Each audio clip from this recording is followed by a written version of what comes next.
Hello, everybody, and welcome to the Elseworlds Exchange. I am Sal.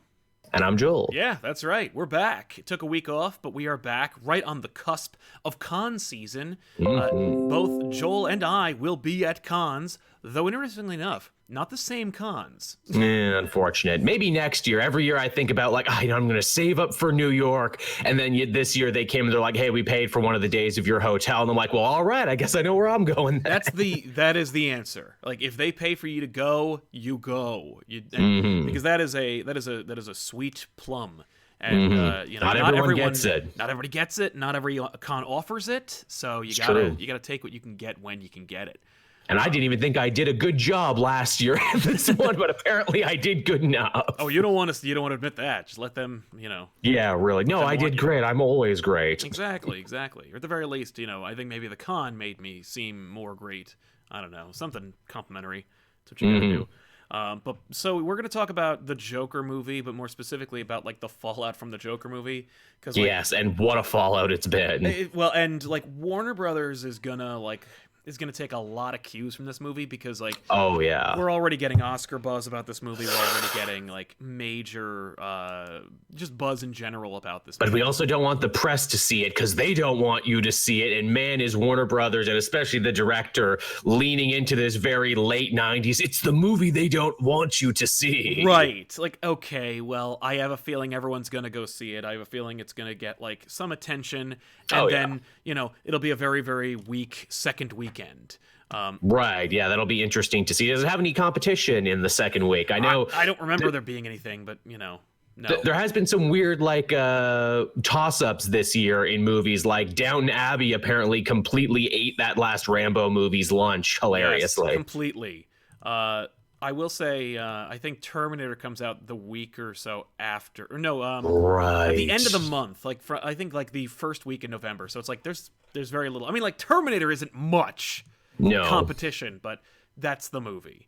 I think that would be trying to get into it. What's that new Terminator called? Dark History, Dark Genesis? Dark Fate. Oh, okay. Yeah. That's what they got in the random generator, Dark Fate. That's what Cameron put it through the meat grinder, I guess. But yeah. But anyway, so because Warner Brothers learns their lessons from the previous movie, they're like, okay, always. So people like gritty, real Batman. Let's get the guy who made that movie, the guy who adapted that movie, and the guy who made the other superhero movie that worked for us, and we'll make Superman. Dark, gritty, miserable Superman. And how about we just keep going with that? And it's until something proves us wrong. And people like that Wonder Woman because it was hopeful. Make Aquaman like that and make Shazam like that. Oh, that Shazam underperformed. Let's forget about shared continuity altogether and just do a bunch of independent on their own movies. We don't know. That's literally Warner Brothers' MO. So when Joker does really well for its opening weekend, and when Joker is at least nominated for something, they will definitely be let's do that. Throw away whatever the hell Margot Robbie's doing. She gets to do whatever she wants. As long as she wants to work here, she does whatever she wants. Untouchable, in a bubble, doesn't have any bearing on what we're doing. Yeah. So invariably, the lessons they will learn is, one, they need to be period pieces. Two, they have to be either grounded. Yeah, they have to be grounded in some way, some kind of realistic fashion. And, right. And three, villains, baby. It's all about the villains. All villains all the time. Warner Brothers, we've had terrible luck with heroes. Our research has said people don't want heroes, people want villains. And I guess it's a good thing DC has some of the best, most recognizable villains. Right, exactly. Because I would not go see most Marvel movie villains. You mean you wouldn't see MODOK? Yeah, I will watch the MODOK cartoon if it's actually still going to happen. Oh yeah, that's right. I forgot there was a whole bunch of Hulu cartoons. That's right. We're still getting. I think we're still getting Howard the Duck from Kevin Smith. It's gonna be. Yeah. It's gonna be a crazy time. But we're focusing more on after, in the wake of Joker, if they learn this lesson, which I don't think is a lesson to learn, but if they follow this formula, who's next? Who are they gonna pick? And more accurately, or more hopefully, who should they pick and how should they go about it? So that's the topic for today. Before we get into it, I want to say that this episode is brought to you by viewers like you. That's right, the audience at large. You guys who are watching the show live, you support the show by using the Super Chats. If you use the Super Chat, you have a question, comment, you can attach it to your Super Chat, send us that Super Chat, and we will read it here on the show. That's our little quid pro quo there. And that's really what supports the show in the main format, because we also have ad revenue, but like, you know, it's pennies on the dollar. Yeah. So we're gonna do that. Also, we want to say at the top of the show, because we mentioned the fact that we're gonna be at cons. Joel, you should tell them what con you're gonna be at, and then we'll talk more about New York Comic Con. Go ahead. Yes, I'm going to be at the London, Ontario Comic Con. I know it's confusing because MCN London is going on literally at the same time. And last year I had a bunch of British fans being like, hey, Joel, I'd love to buy you a pint. Well, I'm an ocean away, so Yeah. might have to Venmo me that one. But yeah, London, Ontario, second year there. I got a panel on the Saturday. I'm going to be talking about the proliferation of comic book movies, how they took over Hollywood. That was a lot of fun to write, but also a heck of a pain in the neck to condense literally decades worth of comic book movie history into an hour. Yeah. That's going to be tough. It is. Let's see if I do it. I will be filming that. You can watch that one later if you can't make it in person. I'm pretty sure tickets are still available, actually. It's this coming Saturday and Sunday. Also, too, on the Sunday, I'm going to be hosting a Q&A with Tom Grumpet, the guy who... Grummet, of course, who you... See, I'm thinking Wallace and Gromit. That's my problem. I got to get that out of my system right quick. Mm-hmm. You know him as the guy who drew the very famous Death of Superman cover. I get to talk with him a little bit. That's going to be fun, too. And there you go. So if you're a Canadian and you're not going to New York or England, you should go visit Joel at the London Comic Con in Ontario. Please do. I know, our friend and fan Tom is going to be there, and he promised to bring a bunch of people, so I'm not playing to an empty room. Thanks, Tom. Good. I hope so. If you are going to be at New York Comic Con this year, you will be seeing me, and if you see me, you'll probably be seeing the rest of the ComicPOP crew. More specifically, if you come on Friday, you got to go to the Valiant Comics booth at 1630. It's across the alley from the Chevy booth and the Image booth, I think. I don't remember, but you can find it on our Instagram, instagram.com/ComicPOPofficial. There's a little picture of a map. But Friday, Valiant Comics booth 1635, from 1 to 2 p.m. We're going to be selling posters. We're going to be selling never-before-seen stickers. We're going to be selling little mini posters, and we're going to be signing them and taking selfies and hanging out with you. So definitely hang out with us for about an hour over there. Saturday, we're going to meet up with you as a more informal meet and greet. Ethan will not be there because he's busy. But we will all be there. We're not going to sell anything on the Saturday one at the DC wing. That's like DC Comics has this whole section. We're going to meet you there by the doors. The time is to be determined, but we'll let you know. And if you follow the community tab here on the channel, or if you follow us on Twitter @SalSaysWhat, if you check the Instagram @ComicPOPofficial, and on the Discord, you will definitely have the updates. There'll be no excuse for not knowing. You can check them. You don't need to log in any of these things to know what's going on. From there, we want to jump into the topic. Let's do it. So the Batman villains. I don't want to limit it to just Batman villains, but I feel like it's going to be pretty much that because I mean, they're too perfect. They're all so wonderfully three-dimensional on their own, and so regularly consider themselves to be the heroes of their own story. And that's the thing. It's got to be compelling. It can't just be cynically assuming who they're going to try and make next. It's more like who would actually make for a movie at the very least. Who's a character that kind of writes itself. A movie that they could be like, oh, do this, fast track it, get it out, and they don't have to invent a lot of bullshit. Get into a pre-existing film like Joker is so clearly just Scorsese's king of comedy, and also a little Taxi Driver in there too. Yeah, it feels very much like someone else's movie that they changed the names of. So hopefully we're not Did I lose you? Oh no, you're still there. Yep, you're still there. On my end right now. Okay.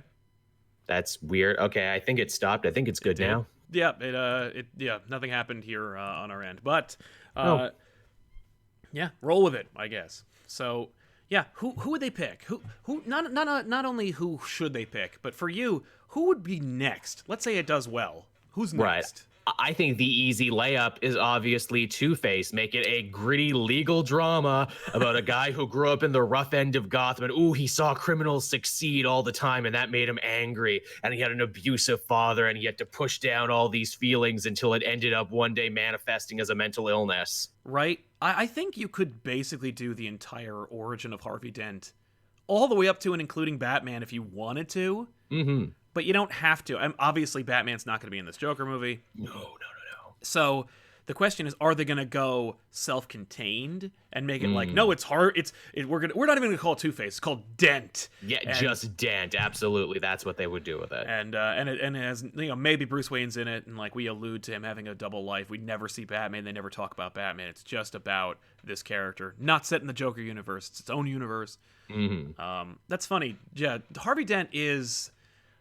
I mean, like, you could do a Batman movie about Harvey Dent's origins, and indeed they did. I feel like Dent needs a Batman in it in order to make it compelling. I like Harvey Dent as a character. I would watch his story. I don't know if I would see it as a cash grab, but...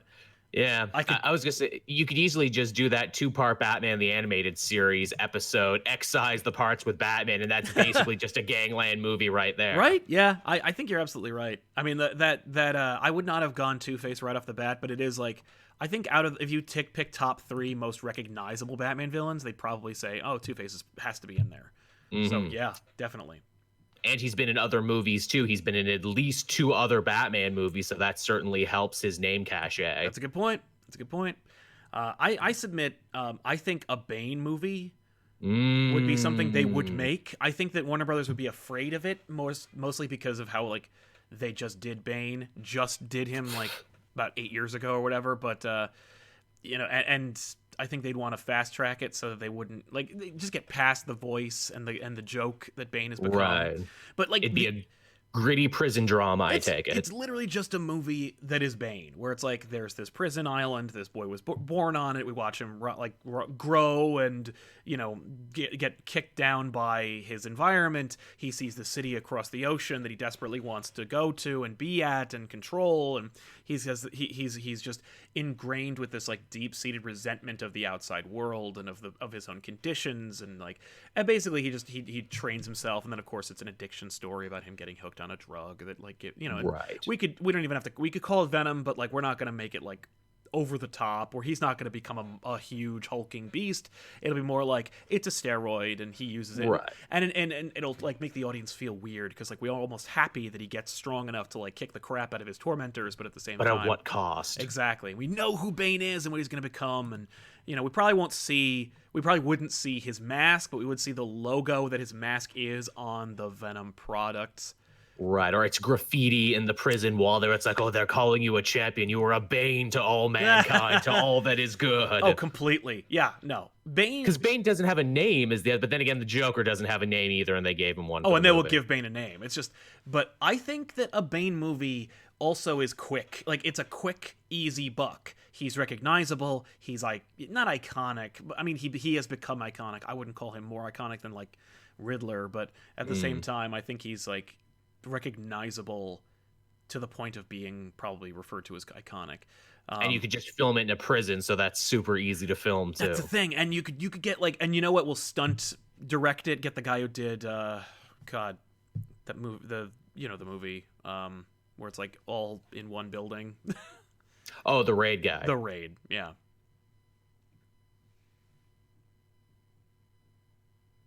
What's that? Second again, weird. There you are. Okay. Yep, classic Discord. I can still hear you. Good, okay. Yeah, get the guy from the Raid. Did you drop out again? Freaking Discord, man, fantastic. I tells you. Solid show. It fixed itself last time. Yep, not this time. So yeah, I think Bane would be fine. You could do that movie. And then it gets dicey because like a lot of these villains, they have a cool trick and they have a cool background, but is it a whole story? Is it a whole movie? You have to kind of invent some stuff, like Poison Ivy. Oh yeah, again, that's another really easy layup, especially in an era where we fear global warming and the destruction of the planet when the Brazilian rainforests are on fire. Here's the thing about Bane, Two-Face, and Poison Ivy. I'm way more ready to feel sympathetic for those characters than I am for the Joker. Exactly. No, you understand where Poison Ivy's coming from, maybe, and it's just she just goes a little too far, Yeah, starts out with the best of intentions, and then it's like, oh, you're literally killing people now. Well, and that's the thing with Poison Ivy, you could go kind of like real with it, and make it about this eco-terrorist or about this person who's, who just takes her cause too far. Or you could go full body horror The Fly with it and be like, no, you could. It's this person who had this cause, and then she got transformed into a friggin' plant woman, and now she's like, and you keep it really simple and really focused, like The Fly, where like The Fly takes place in a room with 3 people, like that's it, With Poison Ivy 2, you're justified in making it like a sexy thriller, like all those Michael Douglas movies from the early 80s, where she's trying to seduce a big polluter and everything so she can murder him later. Oh, dude, you do both, right? Okay, so you make it like Single White Female or Basic Instinct or something like that, but then you go species with it. Ooh. Where she discovers she has plant-based powers, and she's like, I'll kill him with my plant powers, and it becomes a horror movie. This is so easy. I love it. Right? And they're like, okay, that's done. We just we cast anyone, and we move on. But then it gets, and I think each one is great because it allows them to go in a different genre. Like Joker, it's a gritty crime story that's also mostly a character analysis of like a person who's like becoming unhinged and falling apart, and it's a critique on American society and about like society. How we exactly. With Poison Ivy, it's about it's technically about the environment, but it's really more like a Cronenberg horror movie. You got Bane, which is more of like a straight up like, I don't know, it's almost like an action movie, but like sad. It's a prison drama. It's ironically much like that Tom Hardy movie Bronson was, which is also about him hanging out in prison. Yeah, there you go. I wouldn't get Tom Hardy again, but I would definitely use it as a template. So there you go. And then you move, and then you go into the other weirder places. The only one that I can't really think of as a good one is unfortunately Riddler. I can't for the life of me come up with a really good like movie for Riddler outside of like Riddler, outside of it being like the animated series version where it's like, okay, it's this guy, he's smarter than everybody else in the room, and he thinks that emboldens him and gives him like license to be an asshole. It's hard to make him a protagonist, isn't it? Unless you want to make it like The Social Network, like he makes a riddle app. And like maybe he has a friend and you're actually supposed to like sympathize more with the friend, but like Riddler he just has to be smart and just has to prove his own worth, and this like torpedoes his friendship. That's the thing. You could the trick would be to make it about someone else and you're looking at the Riddler from another perspective, because I don't think the other problem of course is when you do that, suddenly people are like, oh, we can do Riddler stories again because I don't know what to do with Riddler and it's really hard to write for him. Now we can bring out this character. This character generated by the movies, and now they're in the comics forever. Like, you could tweak Riddler's origin, or at the very least Riddler's character, to be like, okay, it's just about him. It's about this. But basically, that would be the most cynical one to make, because it's literally like grab any script about like a super genius asshole. And we got all these Sherlock Holmes movies we're sitting on because people are still having the BBC Sherlock in their mind. Let's retrofit one of these. Well, it's like grab a Sherlock Holmes script where Sherlock Holmes is the bad guy. Yeah. And then just change the names. Done. Okay. Easy. I'm surprised we haven't said Mr. Freeze yet, because I think you could also make that a really weepy Oscar drama about this scientist who wanted to change the world and cure a disease, but his wife got sick and now she's, in cryostasis, and the big evil pharma companies that want to shut him down, man. Make it like John Q, but with an Iceman. Right? Yeah, I think you could do that. I think you can get away with a Freeze movie. Again, I think by Freeze, the audience is going to go, okay, too much. I'm not going to any more of your freaking villain movies. But Freeze could work, and Freeze would be like, Freeze feels like a parody trailer. It's just like, it really does. I would see it, but it would also be like, oh, come on. Like, just steal all the dialogue for the cartoon, for the trailer. To never feel a hot wind on your face or a warm hand to hold you. Oh yes, I'd kill for that. Christoph Waltz is Freeze. And then you end it with Nora. You don't even you don't have it be like he's this guy who's railing it. No.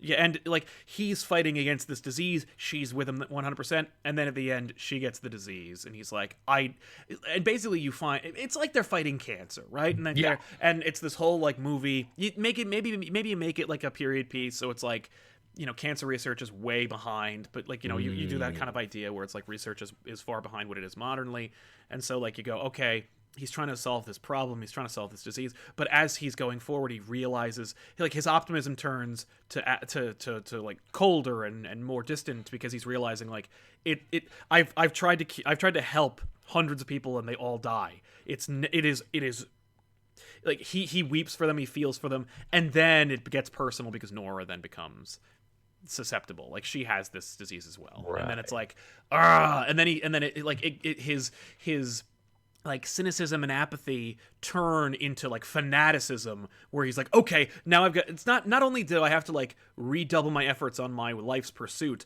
but I also have to like break every law, break every code that I've ever upheld and believed in, and go insane and do and fix this. And then ultimately he's like, I can't, there's nothing I can do, I'll freeze you. Naturally. Yeah, again, see, it's an easy layup, medical drama. That's true. It's like Lorenzo's Oil meets, again, like John Q. You tie them together. Mm-hmm. Before we move on to the next villain, I wanted to get to the Super Chats because there's a lot of people who are participating in this episode. Cool. J. Joseph Frazier says, I know this is off topic, so let's start with an off-topic question. All right. But have you two ever noticed that whenever DC wants to character assassinate a hero, they give it to Lodell? Mm-hmm. Yes. He's an easy target, and he's a hired gun. Very easy. He's happy to work for the company. He's happy to do jobs like this. He's used to doing it. Lodell's not a hard hatchet man to believe. But yeah, I don't know if he does it every time. He didn't write Heroes in Crisis, I'll tell you that. Mr. Roboto says, Solomon Grundy, Crime and Punishment, rise in the end. Yeah, like Solomon Grundy shows up at the end of the movie, or like rises from the grave. I don't know if I want to see a Solomon Grundy movie. Is that a zombie movie, or is that like just is a Solomon Grundy movie a horror movie, or is it, I don't know, like, do you go full horror with it? Do you go full supernatural with Solomon Grundy?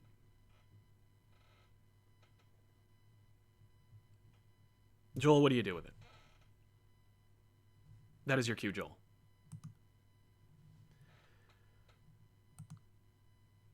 And we're not working. A little bit of that. There you are. Okay, you're back.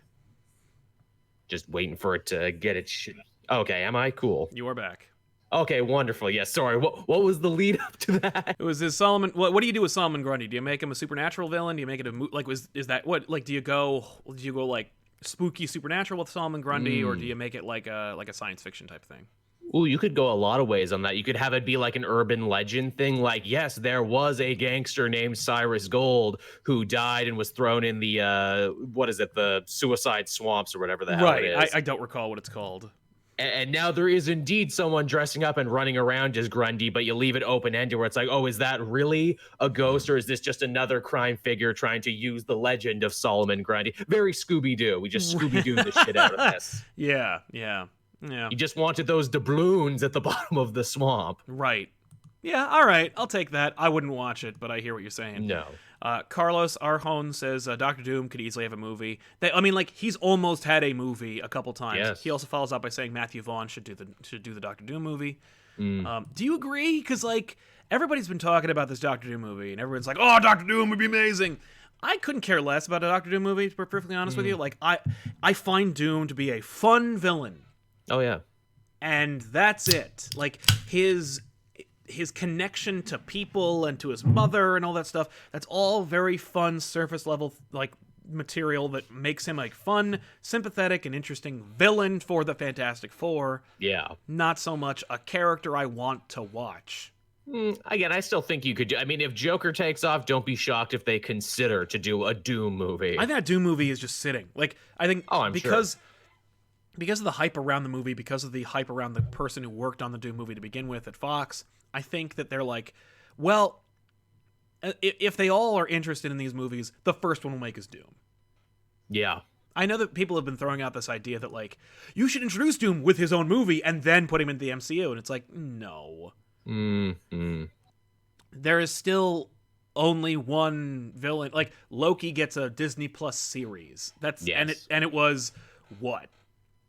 Like 8 years after his character was introduced in the MCU. Like, I don't know. It's taken a while. And no one expected him to take off the way he did, so I don't know if they get the right actor. Maybe Doom does take off. I don't know. And that's the thing. You can't manufacture it. You need it to work. It has to happen organically. Yeah. Rescue 9110 says, it's probably been said, but do Luthor. BVS Luthor was the son. Do Cranston as the dad in the 80s? Oh, no. You don't do continuity. You throw that right out the window. No continuity. You got it, which I think, again, the fact that they kind of bungled it so hard with the BVS version of it, I think people might actually be more hungry for that. And again, a Luthor movie is an easy layup, too. You do Wolf of Wall Street. You do the movie Wall Street. All I ever wanted was money and power. And, I grew up in the slums of Metropolis or Smallville, depending. And I'm going to come to the city and take it over with money and power and business. Yep, I know. You do. Luthor is an easy movie. You call it Lex. You call it Luthor. You call it The Art of the Businessman, something like that. Like The Art of the Steal. Yeah, The Art of the Steal. Basically, you make Luthor almost like a documentary, where it's about this guy's rise to power, and I would actually like push it. Like you could make it a really cool Wolf of Wall Street type movie, but you could also do like a kind of almost like found footage documentary kind of a movie about this guy, where it's like you contrast his publicity against the Daily Planet's and other exposés on Luthor, and that's smart. And you never reference Superman, or if you do, it's like it's more like Superman is a scapegoat. He refers to aliens. He doesn't refer to Superman. He refers to like the other, like the way that one would refer to like migrant workers. That's very clever. It's like, who's keeping me down here, making all this money? Them aliens. You could even do like a twofer and have the guy doing the documentary on him be Jack Ryder. Right. Exactly. No, yeah.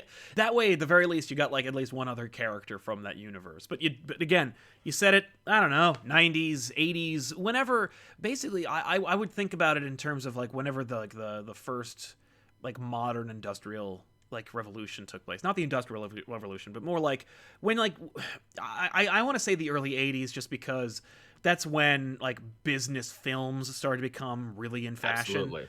And the whole like Japanese film, like a movie or business takeover, that too. Fear, the corporatization of America, that kind of thing. It would be wonderful too to have Luthor be there at like every moment where shit's gonna go bad. Like I was selling junk bonds, and I was here at the real estate crisis, and I was here at the stock market crash, and all the big important moments in business history. Luthor was there. I had stakes in Enron. Yeah, exactly. Like that Luthor is like a representation of corrupt American business. He's all of it. He's one character. Man, that's almost too smart a movie for them to make. Right, but I love that concept. That has to be somebody at Warner's who's just really, really excited and really, really wants to make it. And they're like, all right, Joker did well. Now's your chance. Mr. Roboto, Ang Lee Man-Bat. Oof. I don't know if I want Ang Lee anywhere near comics anymore. It'd be artsy. Yeah. The thing is Kirk Langstrom interesting enough? No, I don't think so. I think he's a fourth stringer on Justice League Dark now, and this is maybe the most interesting he's been in a while. Yeah, I think that if you were going to make a Man-Bat movie, the trick is just to grab a werewolf movie and just a modern werewolf movie where it's like, I made werewolves in a test tube, but it's a bat. Yeah, that's fine. I could see that. Cam senses can't stay because I'm working, but here's some coin. Thank you very much, Cam. Scoro, I think it's a toss-up between Sony and Warner for who will make the next villain movie. Maybe Carnage for Sony, maybe Lex or Deathstroke for DC. Deathstroke. That's another easy layup there. Do like a John Wick, do like a Taken agent badass is pulled back into the line of fire, probably because of his kids, because his kids are pretty big characters. Oh, definitely. I love the idea of a Deathstroke movie. And you could do that. That doesn't need to be a gritty, like Oscar grab in its own continuity type movie. You just make Deathstroke. You wouldn't call it the Terminator, though. You'd have to drop that. No. I think they dropped it, because I think he predates the Terminator 2. Like, I think he does. He predates Deadpool and Terminator. Both times, people think he's the ripoff of both those things. Can we you get an easy actor for that? Who's the dude from from Avatar, the general? He plays a general and everything. Oh, the first general, or do you mean Oh, I don't know. Again. The Moonstealer? Is that what you mean? God damn, what is this? Happening? You're thinking of Avatar, the Blue Cats movie. Stephen Lang, I think, is Yes, Lang, that's the guy. There's your Deathstroke right there. You put an eye patch on him and there, job done. Yeah. No, I think Stephen Lang would be great. Yeah. He wanted to play Cable recently. I think he's still got the chops. I don't want to see a Carnage movie, by the way, Scoro. Oh, you're getting it. I better not. I hope it just falls apart. Morbius is the key, which thank God it's Morbius. Like if it was Carnage or Venom 2, I'd be like, oh man, we're screwed. But it's Morbius. If they could make like a Night Watch movie or a Shriek movie, like please just start with Morbius and then go down from here. Matthias Pereira, Kite Man by Tom King. I mean, yeah, I don't want a Kite Man anything, much less a movie. We sure don't. Kite Man is so shallow. It's so intentionally deep. I'm like, pass. Totally, tell me about it. Has anyone said Ra's al Ghul yet? Because basically you just retrofit Highlander and say that it's Ra's. Yeah, no one said it yet.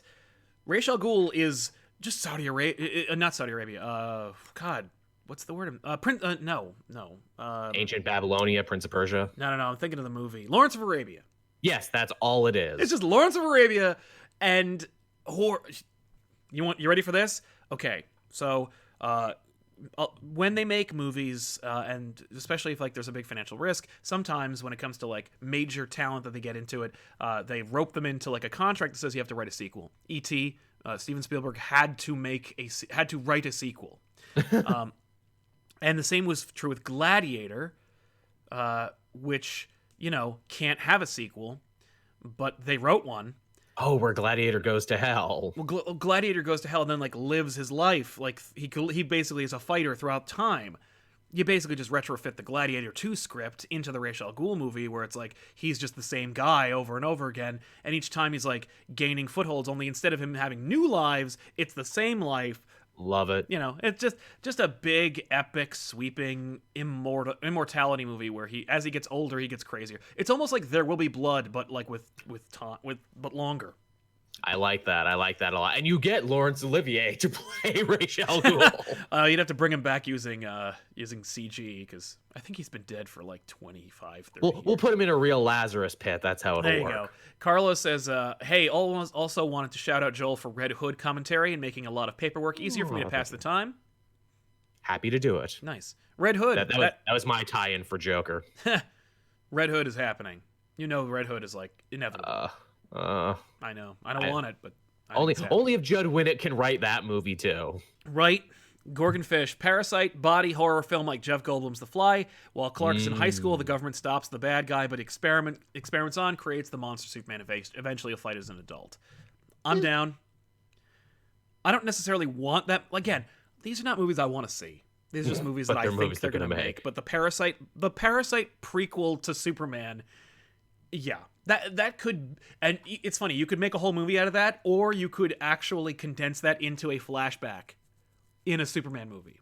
Sure could. You can make it like spliced, like maybe the Parasite was a nice guy and befriended a doctor and his wife. Oh yeah, no, that's how you make it a movie. That's how you make your The Thing reboot or your whatever. You have to make it he was the hero of his own story until.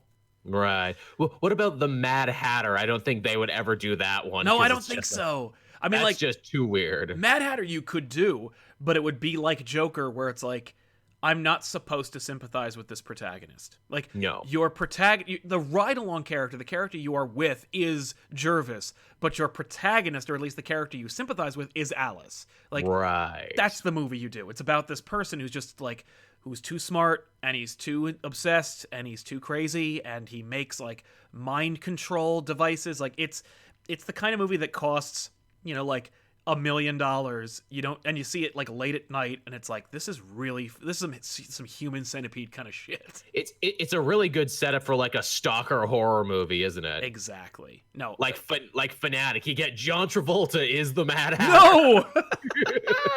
Yeah, if you're not familiar with Fanatic, by the way, go watch the trailer. The Iceman, Kite Man, hell yeah! But actually, though, I think a Captain Cold movie based on the Johns run could be good. Lots of pathos. I'm not familiar with Captain Cold's Johns origin. I think it's mostly the same as what it is, abusive dad, sister, and everything there, All right. trying to make it in the city. Yeah, you could do a Captain Cold movie. Honestly, like, if that's the case, just make a Flash movie with Captain Cold as the villain. Tevia says, what about Mr. Oz or Vandal Savage? Vandal Savage is another, like, I would get, like, Eli Roth to do the Vandal Savage movie. Really? Just a really gritty, gross, horrible, like, self-important, because Vandal Savage is like, I'm older than dirt, which means I'm important. And it's like, it's the most basic interpretation of your superiority. So I'd want, like, the most basic one-dimensional director to make it. You know what you do? You get Vandal Savage, but you make it a whole movie based in caveman time. So it's just Vandal as a caveman beating the shit out of other caveman fighting over the meteor. Yeah. What is that movie? Oh, God. The 1 million BC or something? Oh, 10,000 BC. 10,000 BC? Yeah, you make that movie. Just remake that. Yeah, and it's called Savage. Beautiful, amazing. Actually, I'm pretty sure Gendy Tartakovsky's making that already. Oh, damn it. Derek M., have you guys heard of Earth 27, the fandom DeviantArt using DC characters reimagined using all the collective DC media comics? No. I have not. I'll check it out. Sounds interesting. Yeah, I mean, that's neat. That's a neat idea. I'll check that out. What was it? Carlos back. Mr. Freeze, played by Bryan Cranston. Everybody loves their Bryan Cranstons, man. They really do. He's good, and I love him, and I would actually enjoy him as Mr. Freeze, but I'd rather Christoph Waltz. Yeah, let's get someone vaguely Eastern European with the name Fries. Exactly. What's it called? Zyko the Psycho. I'm hoping the Joker's origin in the comics doesn't change to match the movie. Looking at you, Scarlet Witch and Quicksilver. Dude, you're right there with me. I think that DC understands, like, how important Joker's anonymity is. Right. But I think they will pressure Azzarello to do a Joker 2. Oh, God, help us all. Hey, when's 3 Jokers coming out? The 12th of Never. Yeah, right? I mean, like, wouldn't it have been smart for 3 Jokers to be out, I don't know, the same weekend? No. Also, we're pushing Shazam back again. Why? Because fuck you, that's why. Why? Because look who wrote it. Dylan Williams, Super Skrull movie. He tries to save his world after learning that Galactus is coming, leading into the Avengers' secret invasion. For one thing, a Super Skrull movie would be fun. Yeah. Like, especially in the context of what we know. I'd be okay. They're good guys. I'd be okay with Talos, is that his name? Oh, yeah. Becoming the Super Skrull. Interesting. Like, he loses his wife, and he gets obsessive, and he steals these powers, and I think that's a way to also establish the Skrulls as being, like, the sympathetic but still antagonistic race. Like, you could do something with that. But I make it Talos and, like, I am now Klurt, the Super Skrull, which means super or something in Skrullese. Who cares? There you go. But yeah. Cortland Ellis, I got money, keep up the great work, and hope to see you Saturday. I hope to see you, man. Cortland Ellis, say hey. Like, if you see me, just say hey. Like, whoa, before you go, selfie. Like, let me know, because you should stop us. Like, don't be afraid to do that. Somebody did that at the mall. I was at the mall the other day, and somebody's like, hey, Sal. Oh, that's cool. I like ComicPOP, and I'm like, thanks, man. He's like, I gotta go, because this is weird. And I'm like, I appreciate your candor. Keith Blackwell, do you think DC has an equivalent villain that is like Apocalypse for X-Men? Yeah, Darkseid. Or Mongol. Mongol's more appropriate, because Darkseid's like a bigger bad. But yeah. Mongol you could do anything with. Mongol I find more of a joke. Like, if I see Mongol, I'm like, oh God, what are they trying to do now? With Apocalypse, I'm like, uh-oh, some shit's about to go down. Like, With Mongol, you could work in the war world, and again, you could just take a gladiator movie and be like, he started as a gladiator Mongol, but then he took over war world. Oh yeah, no, Mongol is such a, like, why would you do that?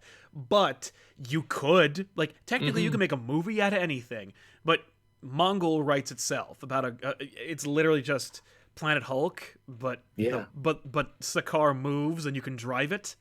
Yep. Pandemonium 93, Sinestro. Put the Guardians in their place. Sinestro is like, man. It's a dirty cop movie. It's Training Day. Exactly, Training Day, but in space. I was watching Green Lantern, the movie, yesterday. I know you were. which is horrible. Like, I Yeah, remember it seeing it is. in theaters being like, oh, okay. It's really terrible. It is. That movie started my online YouTube comic career. If it wasn't for that movie, there'd probably be no Cape Joel. Wow. It's Yeah, so bad. Everyone is so stupid, doesn't sure act like a are. person, and says stuff no one says. Oh yeah. Sinestro, okay, you did it wrong. Like, you introduced Parallax and then made Sinestro the next bad guy? Yep. Like, at the end, he's like, we gotta use the yellow power of fear. And then they're like, no, look, Green Lantern power is stronger. And Sinestro's like, right on. I'm still gonna do it, though. Like, what? No! Because my name is Sinestro. Literally, he doesn't. There is no scene where he, like, because he has a big speech where he's like, Abin Sur was great, and he picked Hal Jordan. He's great too. Hope is alive, willpower is strong. Let's do this. And then at the end, he just puts the ring on and he's Sinestro. Like, Because no, we need a stinger. it's literally just there was no correlation. The order of events was no, you make Sinestro hopeless in the first movie, and he becomes the villain. Yeah. And then Parallax shows up. Like, that's the move. What the like, how terrible.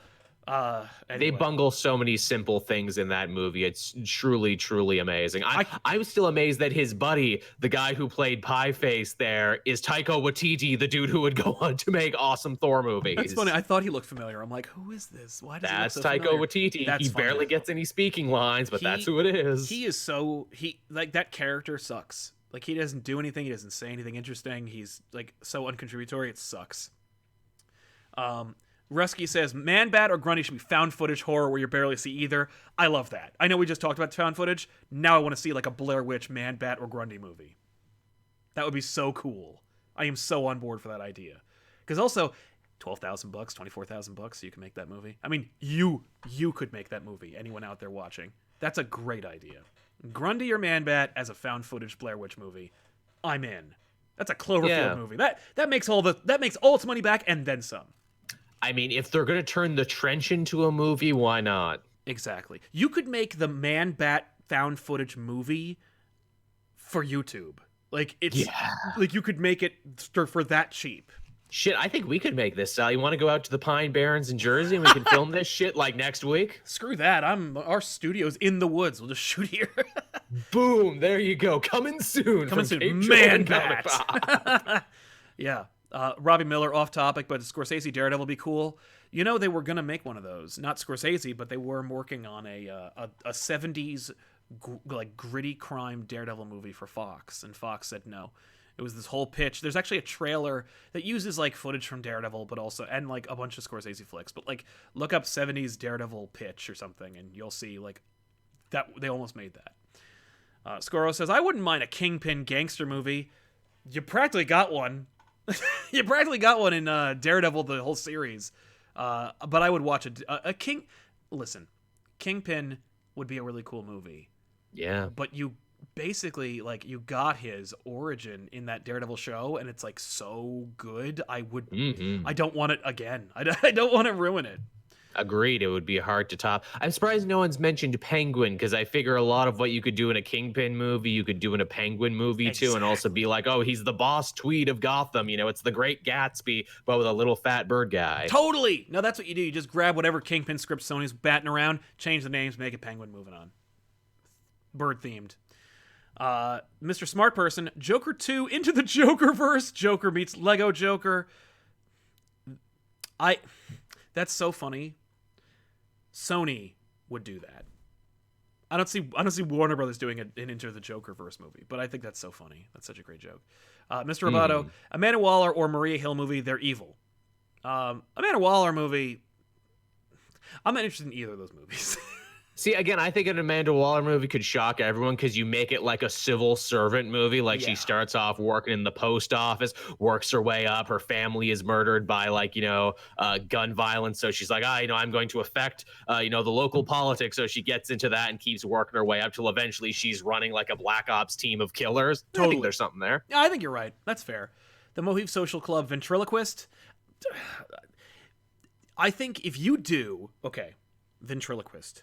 It's a crime movie. Maybe it's about like a cop who's trying to take down this mob boss. The reveal is that he's a puppet. like that's your ventriloquist movie. Your ventriloquist movie is Yeah. it's a straight-laced, real, gritty, horrible Training Day type movie where it's like, it's just heavy and dark and scary. But at the end, it's a puppet, and you're like, what? You know what you do? You get the lady who directed The Beaver, that Mel Gibson movie, to direct that. Mathias Pereira, he just wants a Dark Avengers movie. You may well get it one day. You might. The Iceman won't happen, but an anthology of Red Lantern origins. Belize, Dexter, Atrocitus. End of the movie with a young teenage girl getting a red ring. You may get like an animated version of that one day. Like, you might get... If DC was smart... Well, I don't know if that's smart or not, but like you could make a bunch of like the Spectrum movie origins where they're shorts and they just give you the origins of everybody. And then you're like, there, here's all the lanterns and here's all their origins in a quick and dirty animated way of going about it. I'd like it. I was and Rusky says, I don't know which villain I would do, but 7 with a DC villain. I mean, most of them could be that. Riddler. Tiffany pitched a Riddler movie where John Doe is Riddler. That's perfect. And that's the one I was like, oh yeah, I guess that would make sense. That's so perfect. I'm shocked they haven't already made it. Or you could do like Professor Pig or something too if you wanted to do any of the other Fincher movies. Exactly. Chase Eichler, a Panic Room type movie where a group of gangbangers is in a room with someone trying to get in, and then at the end it's Batman. Yeah. That'd be fun. That's a choice. That feels like something you would read in like an anthology story. Or it would be like a YouTube like fan film. Yeah. That's an easy fan film to make. Yeah, call it The Cave. Yeah, that's such an easy fan film to make. You can make that with way less money. It's so easy to do. So we talked a lot about DC characters. We mentioned that like Doctor Doom was an inevitability. A movie that we've never mentioned on this show, but is a movie I read that they almost made, is Magneto. Yeah, again, that's another one that's just too easy, such a layup. You almost got that in First Class because like half of that movie is a Magneto origin movie of him going out and killing Nazi war criminals. Literally, First Class, all the Magneto stuff is ripped out of the Magneto movie script. Because it was good. It was good. Like the scene where he kills the Germans in Argentina. Is it Argentina? I don't remember. But in any case, it's when he kills the Germans. That was out of the script. Like, I read Magneto. First Class is just all the Magneto stuff just used from the movie. Sure, why not? But I would see that again. I would watch a straight up Magneto movie. Especially, I think nowadays that would play really, really well. Like, hey, Jewish revenge movie. Yeah.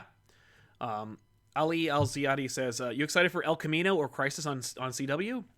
Oh, yeah, I'm definitely excited for the Crisis there. And, oh, yeah, El Camino is that Breaking Bad movie, isn't it? Yeah, I'll watch that eventually, although I kind of feel like Breaking Bad had a really good ending. I don't know if I need any more. Right? Yeah, I'll definitely check out Crisis, but I'm not checking out their tie-ins. Because apparently all the shows are getting their own Crisis thing.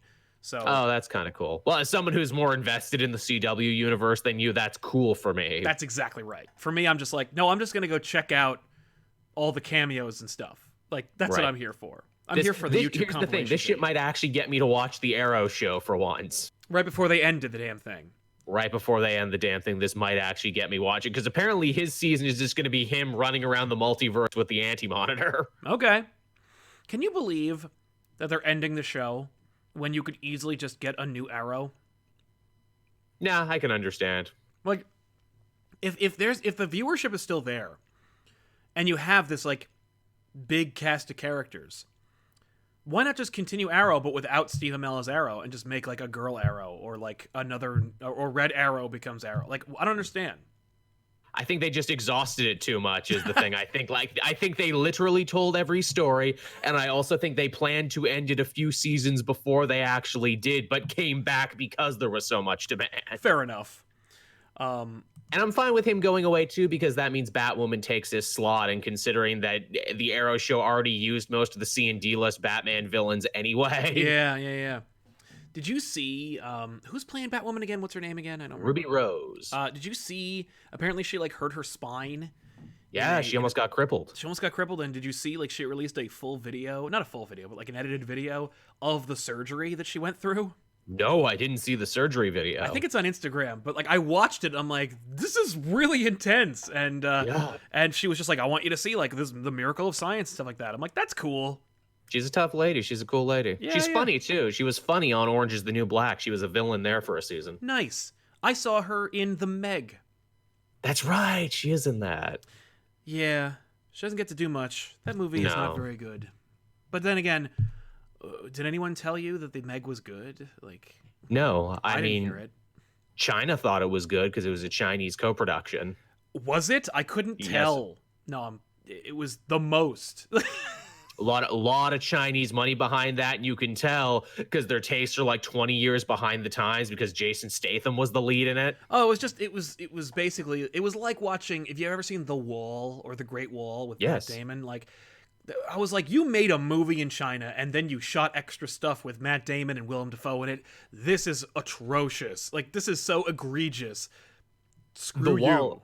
The Wall is fascinating to me. It's not a good movie, but it's fascinating in like how the politics of movie making around the world has changed. And China's like, no, we want to give Hollywood a run for their money. We also want to tell uniquely Chinese stories, but we want people to see them in other countries. So I guess we need American actors. Yeah, by the way, the visuals, like, I loved how like there was different like groups that were supposed to defend the wall. There were like women who descended from ropes and stuff like that. They all had different colors. I'm like, this is cool. Cool ideas. This movie is really bad though. Yeah, It's really like it's narratively flawed. for real. But yeah, so by the way, really quick like thing I wanted to mention about the like villain movies. All these movies I think would work, and I think Warner Brothers would want to be in their own continuities, their own separate things. Oh yeah. But you could Avengers it up by making your Hugo Strange movie where they're all in the same location. I am recruiting you for the Injustice Initiative. Right? And you're like, that would be, and that's the last time, and then you don't do any more of those. But you're just like, hey, I thought it'd be funny. Yeah, they wouldn't even call it the Injustice Initiative. I'm recruiting you for the Secret Society. Yeah, exactly. You're like, what? And you get Joaquin Phoenix, pay him $2 million. He shows up for one scene, like just for him to be like, okay. And you're like, knowing full well they're never going to make that movie. Yep, he shows up, shouts his catchphrase, society, then disappears. Big G says, Arkham Asylum, A Serious House and Serious Earth horror movie would be super cool and interesting. That's just a Batman movie. Yeah, it is. That's just an easy to make, amazing looking, non-marketability Batman movie. I see that story, and I raise you Dan Slott's Arkham Hell on Earth, Yes. which is the origin story of Warren White, aka Great White, a stock criminal who pleads insanity to get sent to Arkham because he thinks it'll be easy, but eventually he ends up going insane, and there's riots, and he becomes a supervillain at the end of it. Oh, nice. Yeah, that's an easier to make movie, but I want to see that Grant Morrison flick. Especially with all the Arkhams, with all the Jeremiah Arkham stuff, the visuals alone. And you get really cool with it, especially if you get like a real director or a Del horror Toro movie wants to director. do it. Oh god. Mr. Roboto, Eobard Thawne, Life in Reverse. Would you watch an Eobard Thawne movie? I think he's such a scumbag, I don't want to see him in anything. It would be a very hard sell, much like Joker. It's like, there's nothing redeeming about this guy. Right. Plus, like, is Barry in it? Is he just spending his life like giving pantsing Barry and giving wet willies the entire time? Well, that's the final scene. It's him finally going back to kill Barry's mom, and you see him walk through the door at the end, and that's the final scene. Right. As if Siad helping us out. Thank you very much. And Tevye is saying Forever Evil or Dark Knight's Metal. Dark Knight's Metal will be an animated movie one day. Oh, no doubt. There's no question in my mind. You can adapt that. You can trim out all the fat and get a Dark Knight's Metal movie. They'd call it something else. Yeah, of course they would. They Maybe- called the Dark Universe. No, it'd be called Batman Dark whatever the hell. It has to be called Batman something. into the Dark Universe. Yeah. Batman, yo, this is pretty dark up in here. Right? A Forever Evil movie was... I feel like a Forever Evil movie was like inevitable in the original Snyderverse. But now, probably not. That would be a hell of a pitch where it's like, look, all we're doing here at DC and Warner Brothers is villain movies now. What if we do villainous doppelgangers of the heroes in a whole other... That would be amazing if DC just leaned entirely into what they were doing and just said like, okay, next movie, Crime Syndicate. I know how to make that kind of movie. Yes, as you can see. Yeah. But yeah, any other villains you wanted to pitch out there before we wrap up? I feel like there's some obvious ones I I'm know, missing. I know. I've always had a soft spot for Bronze Tiger. I always thought there was something you could you make it a martial arts movie. I think you're going to see Bronze Tiger in a movie coming up.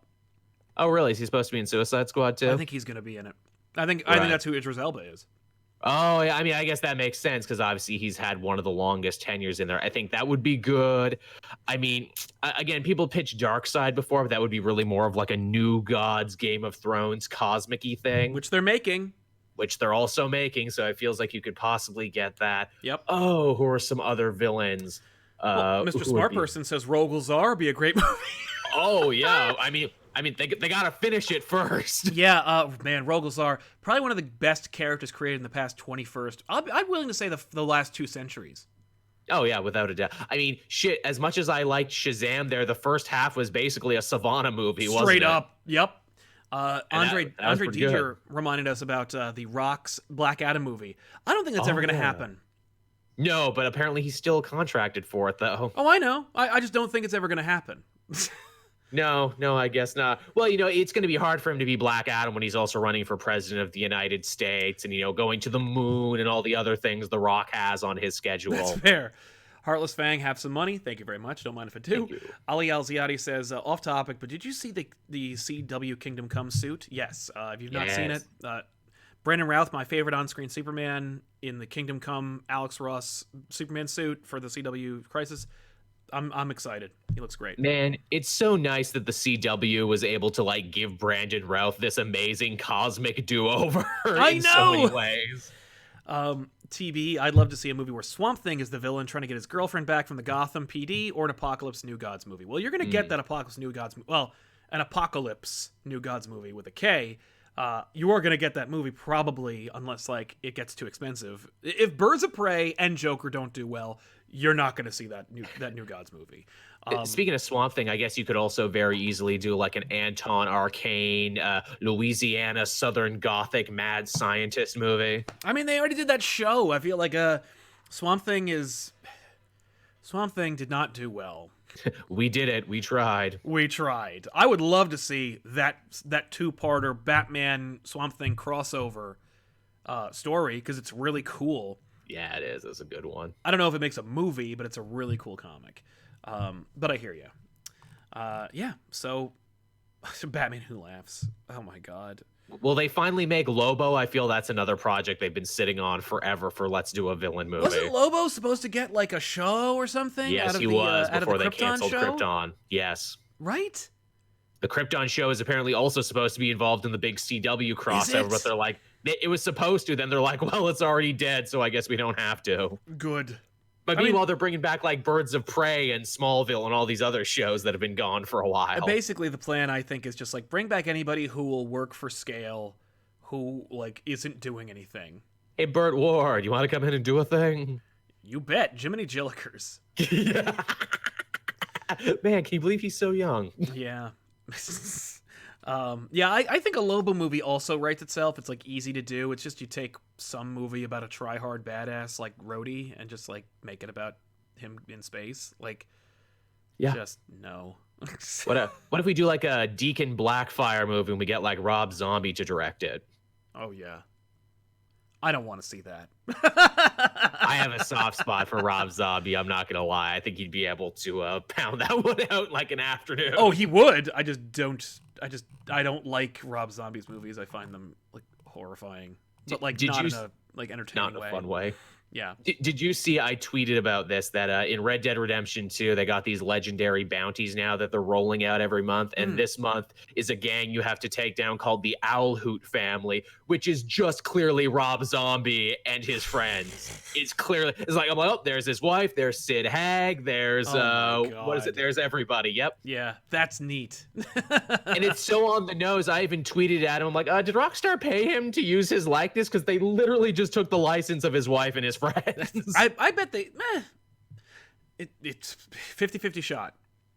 No idea. It's legally distinct. Yeah, it's got to be 25% distinct from its counterpart. I don't know.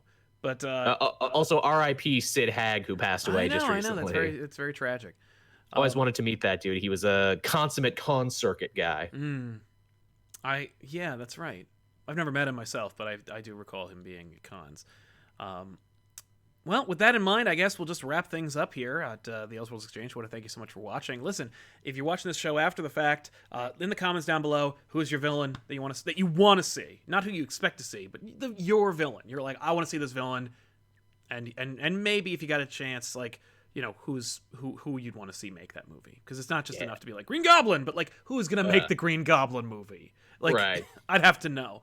Rusky actually mentions in the last bit of super chats, Court of Owls fights the League of Assassins or Bane for Gotham. That's like an animated movie or something. Like it is. It's the trick is Joker has a very little barrier to entry. You know, everybody knows who Joker is. It's true. And the rest of the time, it's just a movie about this guy.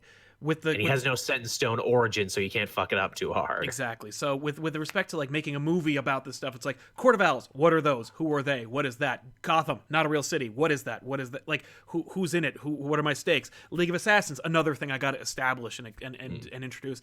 Too many working parts. Bane, I got to do that too. Now you could build up to that. You could do a Court of Owls movie. I wouldn't want to watch that, but you could do that.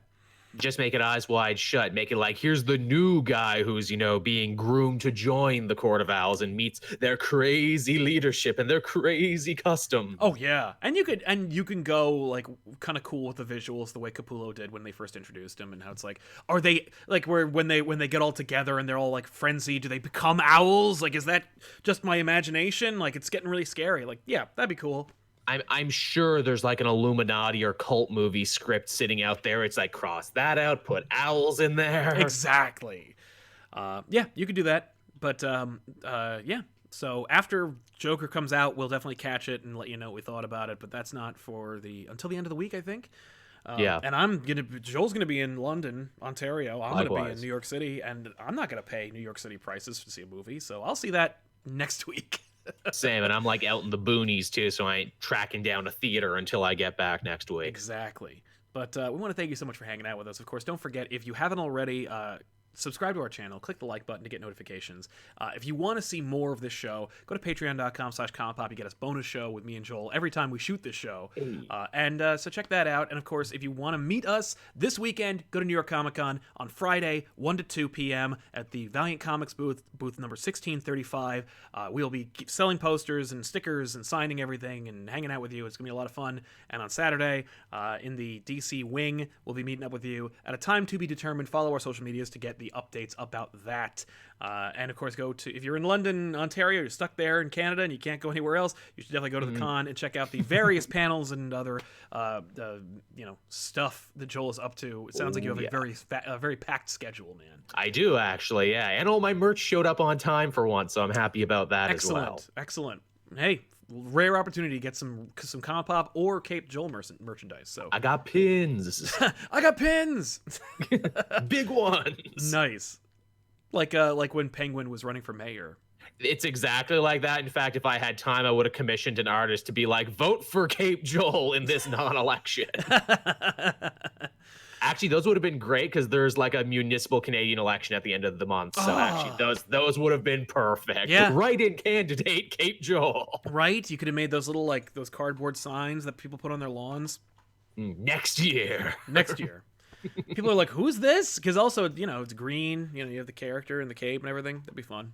Yeah, it's like, well, he hasn't done anything stupid yet, so I guess I'll vote for him. Right? You get like accidentally invited to the debates.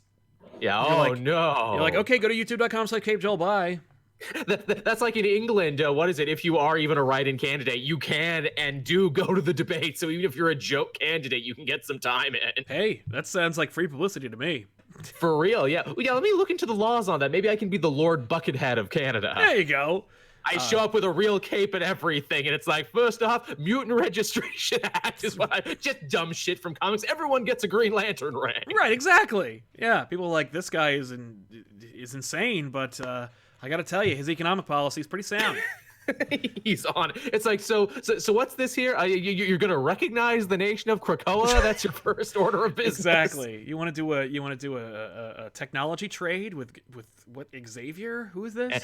Well, you see, we need to rebuild Canadian Wakandan relationships moving forward. See, this is Cape Joel's campaign. It's all happening right now. The seedlings are growing. This shit writes itself. Okay, next year, everyone. Yeah, next year in Canada. So, thanks a lot for watching, everybody. We'll see you guys next time. I'm Sal. I'm Joel. So long. Bye-bye.